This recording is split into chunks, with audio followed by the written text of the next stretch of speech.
Hello friends, আপনার সামনে একটি আবার আমি নতুন ভিডিও নিয়ে চলে এসেছি।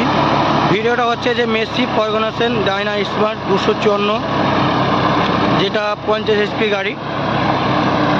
এই গাড়িটি তোমরা অনেকেই আমার চ্যানেলে, ইউটিউবে বা ফেসবুকে তোমরা শর্ট ভিডিও দেখেছো, কিন্তু আর যে লং টাইম ভিডিও দেওয়া হয়নি, তার জন্য আজকে একটু সময় বার করে নিয়ে চলে এলাম। তো ভিডিওটি তোমরা পুরো দেখতে থাকো এবং আমার চ্যানেলের দিকেও তোমরা নতুন হয়ে থাকো, তার চ্যানেলটাকে অবশ্যই একটু ফলো করবে।